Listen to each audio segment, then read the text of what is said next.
Okay, in this lesson we're going to look at motion tweening.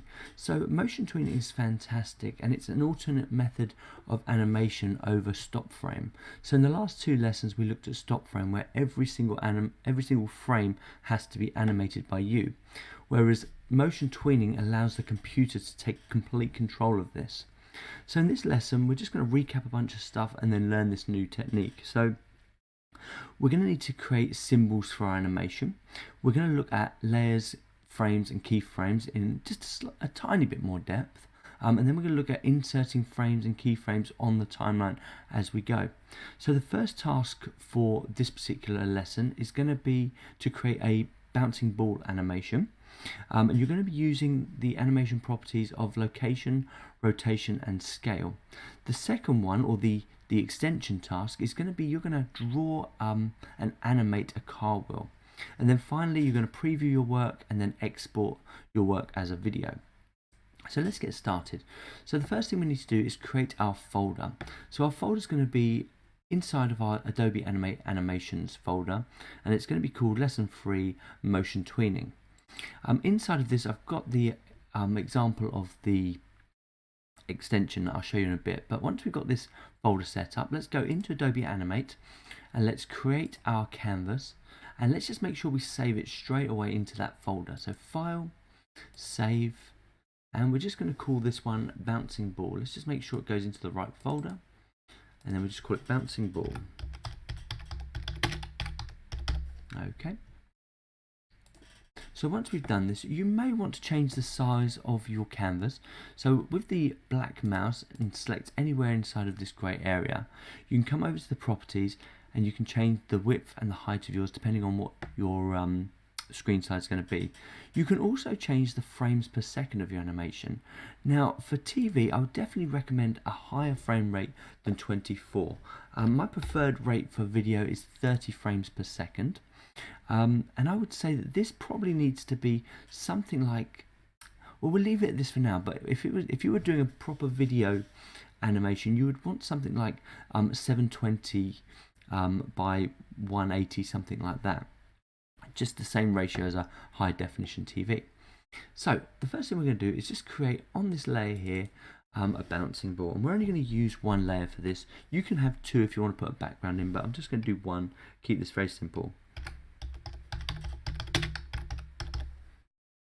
Okay, now I've got that selected, let's create our ball, and it's going to be a very simple, hold down Control just to Shift to constrain it to a shape, a circle.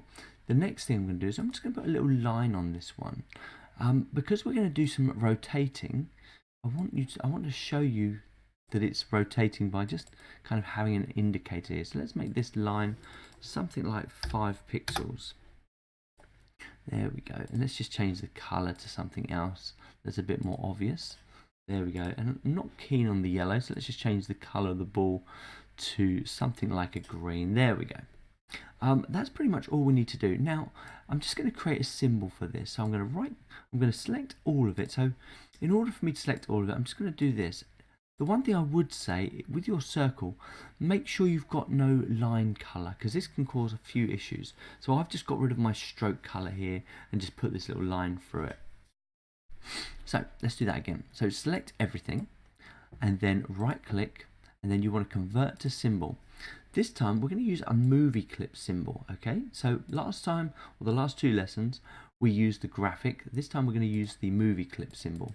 So let's call this ball and press OK.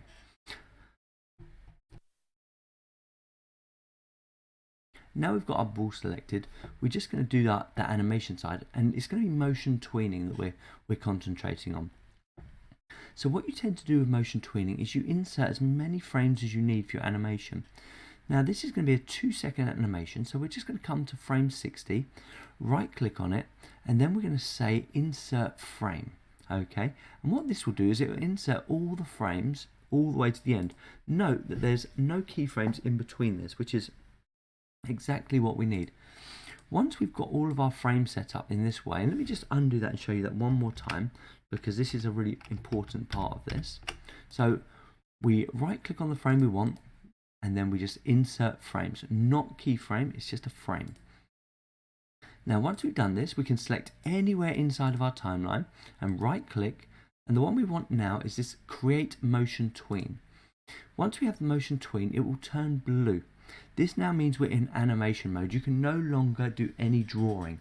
So just keep this in mind. If you wanted to change the appearance of your ball, it becomes significantly harder at this point.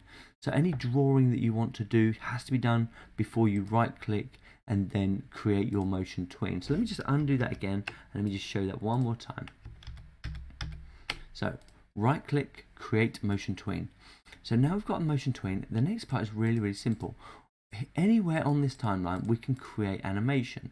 So let's look at location. So if we come to this first frame and we can start with our bouncing ball off the stage. Okay, that will do nothing, okay, because we're on this first frame and we've got this little dot here, it will actually do nothing.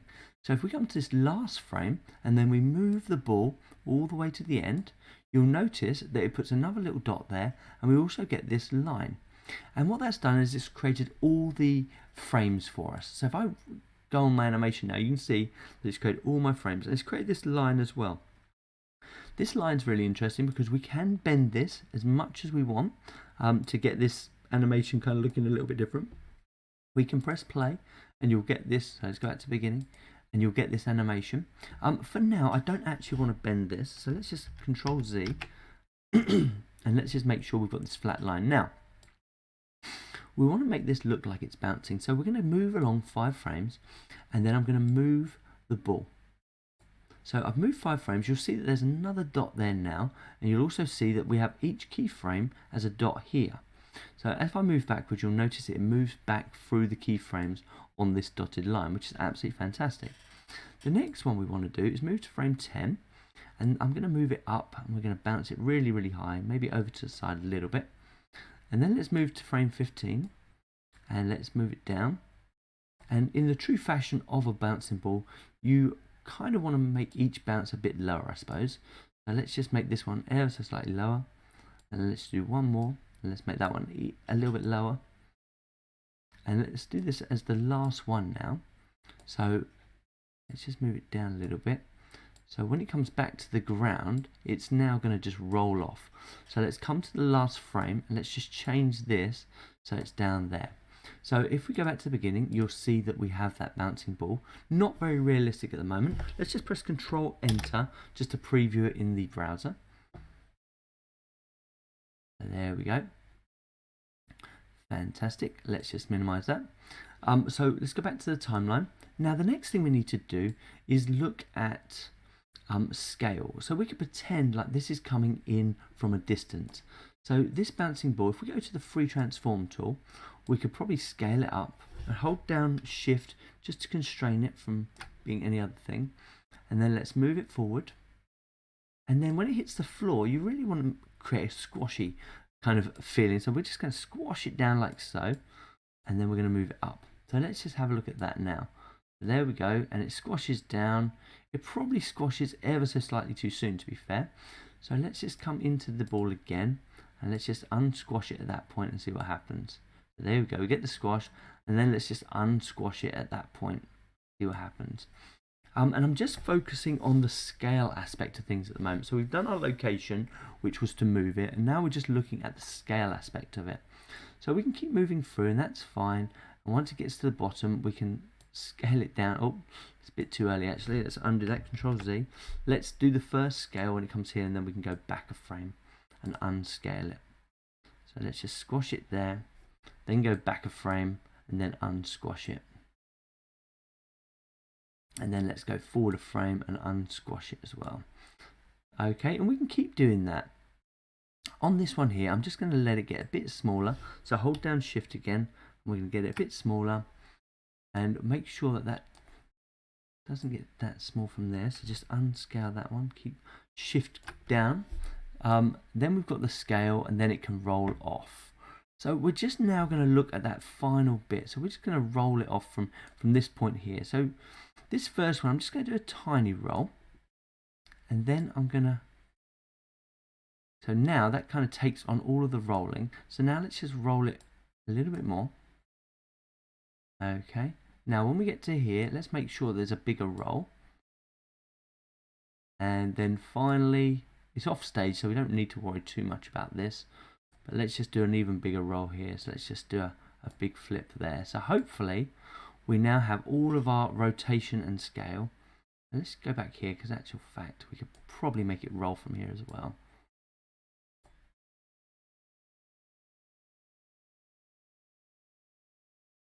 And here a bit further. And there we go. So let's just save this work, file save, and let's control enter to see it in the browser. Make sure we've got all of those three aspects. So you can see it rotates. The rotate didn't work very well, but never mind. It rotates, it scales, and it moves as well. And that's pretty much what we're going to use the tweening for in this lesson. So once you've completed this, then we're going to export it. So we can say file, and we can export. And I'll just run through this. If you've seen this before, you don't need to watch this bit, but we just export video and make sure the convert video to Adobe Animate, Adobe Media Encoder selected, and then press export. Wait for Adobe Encoder to turn up.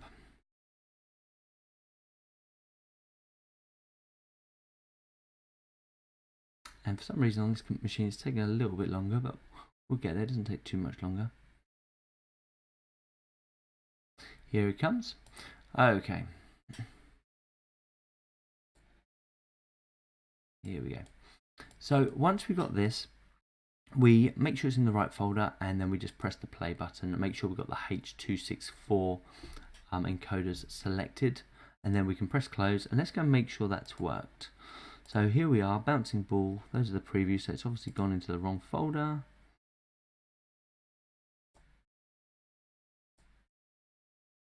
Where are you?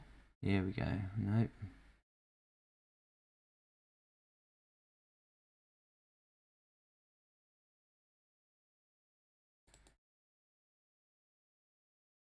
There it is, bouncing ball. So which one do we want? And that was really annoying. I don't know why it ended up in there actually. So I think it's this one here. So let's just delete this one, and let's cut this one from here. Let's go and put it in the correct folder. Paste, and let's make sure it works.